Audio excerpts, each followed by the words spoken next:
Hello friends, എല്ലാവർക്കും നമ്മുടെ ചാനലിലേക്ക് ഹൃദ്യമായ സ്വാഗതം. ഇന്ന് ഞാൻ വന്നിരിക്കുന്നത് ചിക്കൻ നഗറ്റ്സ് റെസിപ്പിയായിട്ടാണ്. സാധാരണ നമുക്ക് ചിക്കൻ നഗറ്റ്സ് എന്ന് കേൾക്കുമ്പോൾ ആദ്യം ഓർമ്മ വരിക ready to make frozen chicken nuggets ആയിരിക്കും. പക്ഷേ ഇത് നമുക്ക് വീട്ടിൽ തന്നെ വളരെ സിമ്പിളായിട്ട് കുറച്ച് ഇൻഗ്രീഡിയൻസ് ഉപയോഗിച്ചിട്ട് വളരെ ടേസ്റ്റി ആയിട്ട് ഉണ്ടാക്കാൻ പറ്റുന്ന ഒരു ഈസി റെസിപ്പിയാണ്. എന്നാൽ അധികം സമയം കളയാതെ നമുക്ക് എങ്ങനെ ചിക്കൻ നഗറ്റ്സ് ഉണ്ടാക്കാമെന്ന് നോക്കാം.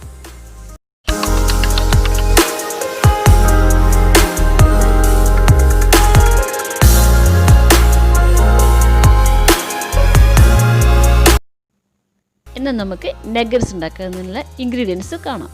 ആദ്യം 250 gram boneless chicken, bread piece 15 എണ്ണം, പിന്നെ ബ്രെഡിൻ്റെ അരികിന്ന് കട്ട് ചെയ്തെടുത്ത് pieces, pepper powder, chilli powder, ഇഞ്ചി, വെളുത്തുള്ളി. ഇത്ര ഇൻഗ്രീഡിയൻസാണ് നമുക്ക് നഗറ്റ്സ് ഉണ്ടാക്കാൻ ആവശ്യം. ആദ്യം ബ്രെഡ് എല്ലാം എടുത്ത് നമുക്ക് ഒന്ന് മിക്സിയിലിട്ടൊന്ന് പൊടിച്ചെടുക്കാം. അതിലേക്ക് നമ്മൾ ഈ ചിക്കൻ പീസ്, പിന്നെ ഇഞ്ചി, വെളുത്തുള്ളി, കുരുമുളക് പൊടി, അത് വൈറ്റ് പേപ്പർ പൗഡർ ആക്കാനും കുറച്ചുകൂടി ബെറ്റർ, പിന്നെ 3/4 ടീസ്പൂൺ മുളക് പൊടി, പിന്നെ ഉപ്പ് ആവശ്യത്തിന് അവരവരുടെ ടേസ്റ്റ് അനുസരിച്ച്.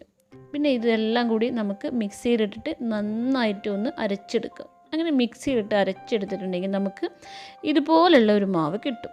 ഇത് നമുക്ക് ഇനി കയ്യിലൊരു സ്വല്പം എണ്ണ ഒഴിച്ച് കൈയൊന്ന് ഗ്രീസ് ചെയ്ത ശേഷം ചപ്പാത്തി മാവിന് കുഴക്കുന്നത് പോലെ നന്നായിട്ട് കുഴച്ചെടുക്കാം. അങ്ങനെ നന്നായിട്ട് കുഴച്ചെടുത്ത് ഒരു പരുവായിട്ട് കിട്ടും. അങ്ങനെ കിട്ടിയിട്ട് നമ്മളത് ഒരു ബോളിലൊക്കെ എന്തെങ്കിലും ഒരു പരത്തുന്ന ഒരു സംഭവത്തേക്ക് വെച്ചിട്ട് നമുക്ക് കൈ കൊണ്ട് ഇങ്ങനെ പരത്തിയെടുക്കാം. ഞാനിതൊരു ഓവൽ ഷേപ്പ് പാത്രമായ കാരണം കൊണ്ട് എനിക്കൊരു ഓവൽ ഷേപ്പിലായിരിക്കും ഇത് പരന്ന് വരുമ്പോൾ ഉണ്ടാവുക. നിങ്ങൾക്ക് എവിടെ വെച്ചിട്ടും പരത്തിയെടുക്കാം കേട്ടോ. പിന്നെ ഇത് നമ്മൾ നന്നായിട്ട് പരത്തുമ്പോൾ അതിൻ്റെ ഈവനായിട്ട് പരത്തണം. ഒരു ഭാഗത്ത് പൊന്തിയിട്ടുണ്ടാകുന്നിട്ടോ അങ്ങനെ ഒന്നും ഇരിക്കരുത്. അങ്ങനെ പരത്തി എടുത്തിട്ട് നമ്മളിതിങ്ങനെ കട്ട് ചെയ്തെടുക്കാം. നമുക്കിത് കട്ട് ചെയ്ത് എടുത്ത ശേഷം നമ്മളത് ഒരു ഇഷ്ടമുള്ള ഷേപ്പിൽ നമുക്കിത് ഇങ്ങനെ മാറ്റിയെടുക്കാം. ഞാനിത് ഒരു സ്റ്റാർ ഷേപ്പിലാണ് ആദ്യം ഉണ്ടാക്കിയത്. എൻ്റെ മോനെ ആകർഷിക്കാൻ സ്റ്റാർ ഷേപ്പായിരിക്കും ബെറ്റർ എന്ന് എനിക്ക് തോന്നി. അങ്ങനെ ഒരുപാട് ഷേപ്പുകൾ ഞങ്ങൾ ഉണ്ടാക്കിയിട്ടുണ്ട് കേട്ടോ. ഇത് കുട്ടികളെ ആകർഷിക്കാൻ വേണ്ടിയിട്ട് ഉണ്ടാക്കിയ സംഭവമാണ്. നിങ്ങൾക്ക് ഏത് ഷേപ്പിൽ വേണമെങ്കിലും ഉണ്ടാക്കാം. പിന്നെ നമുക്കിത് ഫ്രൈ ചെയ്യുന്നതിന് വേണ്ടിയിട്ട് ആദ്യം ബ്രെഡ് ക്രംസ് ഉണ്ടാക്കണം. നമ്മൾ ബ്രെഡിൻ്റെ സൈഡിൽ നിന്ന് മുറിച്ച് വെച്ച പീസില്ലേ, അത് ഉപയോഗിച്ച് ബ്രെഡ് ക്രംസ് ഉണ്ടാക്കാം. പിന്നെ ഒരു 3 എഗ്സ് എടുത്ത് നന്നായിട്ട് ബീറ്റ് ചെയ്തെടുക്കണം. ഇത് നന്നായിട്ട് ബീറ്റ് ചെയ്ത ശേഷം ആദ്യം നമ്മൾ എഗ്ഗിൽ മുക്കിയെടുക്കണം. പിന്നെ നമ്മൾ ബ്രെഡ് ക്രംസിൽ ഒന്നൊരു ഡിപ്പ് ചെയ്തിട്ട് എടുക്കണം.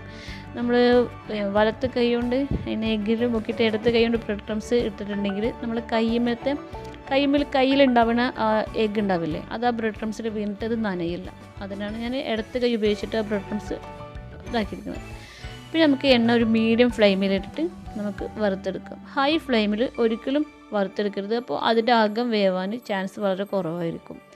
നമുക്ക് ചെറിയ തീയിലിട്ടിട്ട് ഇതിൻ്റെ 2 സൈഡും നന്നായിട്ട് ബ്രൗൺ കളറാവുന്നത് വരെ വറുത്തെടുക്കാം. അങ്ങനെ നമ്മുടെ ടേസ്റ്റി ചിക്കൻ നഗറ്റ്സ് റെഡി ആയിട്ടുണ്ട്. ഇനി നമുക്ക് ടൊമാറ്റോ സോസ് ഉണ്ടാക്കാം. ടൊമാറ്റോ സോസ് ഉണ്ടാക്കുന്നതിന് വേണ്ടിയിട്ട് നമുക്ക് നല്ല റെഡ് കളറുള്ള ഒരു 5 തക്കാളി എടുത്തിട്ട് പുഴുങ്ങിയെടുക്കണം. ഏകദേശം അതിൻ്റെ തൊലിയെല്ലാം വിട്ടു പോകുന്ന ഒരു പരുവാക്കി എടുക്കണം. പിന്നെ അത് നമ്മൾ മിക്സിയിലേക്ക് ഇട്ടിട്ട് നമ്മളതൊന്ന് അടിച്ചു കൊടുക്കാം. അതിലേക്ക് ഒരു 2 ഗ്രാമ്പൂവിൻ്റെ പീസും ഇട്ട് കൊടുക്കാം. നമ്മൾ നന്നായിട്ട് മിക്സിയിലിട്ട് അടിച്ച ശേഷം നമുക്കിതൊരു സ്ട്രെയിനറിൽ അരിച്ചെടുത്തിട്ടുണ്ടെങ്കിൽ നമുക്ക് നല്ല ഒരു ടൊമാറ്റോ പ്യൂരി കിട്ടും. ഇത് നമ്മൾ ഒരു പാനിലേക്ക് ഒഴിച്ച് നന്നായി ഇളക്കി കൊടുക്കാം. സ്റ്റൗവ് കത്തിച്ചിട്ട് ഇളക്കി കൊടുക്കുക. അതിലേക്ക് ഒരു 1/2 ടീസ്പൂൺ മുളക് പൊടി, ഉപ്പ് എല്ലാ പ്രാവശ്യം പറഞ്ഞ പോലെ തന്നെ അവരവരുടെ ടേസ്റ്റിന് ഉപ്പ് ചേർത്ത് കൊടുക്കാം. എന്നിട്ടത് കുറച്ച് പിന്നെയും നന്നായിട്ട് വേവിക്കാം. അതിനുശേഷം അതിലേക്ക് 2 വലിയ സ്പൂൺ പഞ്ചസാര ചേർക്കാം. എൻ്റെ മുളക് പൊടിക്ക് നല്ല എരിവുള്ളത് കാരണം കൊണ്ട് ഞാൻ 1 സ്പൂൺ കൂടി എക്സ്ട്രാ ആഡ് ചെയ്തതാണ്.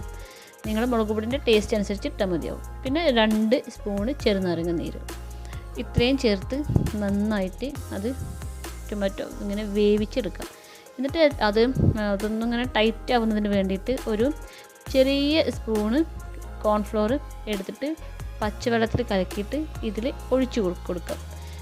അതങ്ങനെ ഒഴിച്ചു കൊടുത്ത ശേഷം നമ്മൾ ടൊമാറ്റോ സോസ് റെഡി ആയി കിട്ടും. അങ്ങനെ ടൊമാറ്റോ സോസ് റെഡി ആയിട്ടുണ്ട്. ഇത് ഭയങ്കര രസമായിരുന്നു. ഇതിന് നല്ല മധുരവും എരിവും ഒക്കെ ഉണ്ടായിരുന്നു. എല്ലാവരും ട്രൈ ചെയ്ത് നോക്കണം കേട്ടോ. വീണ്ടും അടുത്തൊരു വീഡിയോയുമായി കാണുന്നത് വരെ എല്ലാവർക്കും ഒരു കൂൾ ടൈം ആശംസിക്കുന്നു.